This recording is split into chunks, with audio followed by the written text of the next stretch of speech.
1707 ஆண்டு அவுரங்கசீப் இறந்து போன பிறகுதான் உள்ளே இருந்த அவருடைய சிவாஜியின் பேரன் விடுதலை செய்யப்படுகிறான். அதற்கு பிறகு முகலாய சாம்ராஜ்யம் எல்லாம் கலகலத்து போகிறது. போராடி சிவாஜி நிறுவிய அந்த சாம்ராஜ்யம் பேஷ்வாக்களின் அரசாக மாறும். பேஷ்வா என்றால் பிரதமர் என்று பொருள். ஒரு பார்ப்பனரை பிரதமராக நியமித்ததில் தொடங்கி அந்த அரசு பேஷ்வா அரசாக மாறுகிற அந்த வரலாற்று செய்திகளை எல்லாம் சொல்லி இருக்கிறார். ஒரு நுணுக்கமான பல கேள்விகளை உள்ளே வைத்திருக்கிறார்.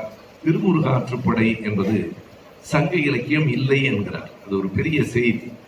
எதனால் அவர் சொல்லுகிறார்? அவர் சொல்லுவதற்கு ஒரு சான்று இருக்கிறது. திருமுருகாற்றுப்படை 12 திருமுறைகளிலேயும் இருக்கிறது. நம்பியாண்டார் நம்பி தொகுத்த 12 திருமுறைகளில் 11வது திருமுறையில் 9வது இடத்தில் இருப்பது திருமுருகாற்றுப்படை. நம்பியாண்டார் நம்பியினுடைய காலம் கிபி 10. அது எப்படி சங்க இலக்கியமாக இருக்க முடியும்?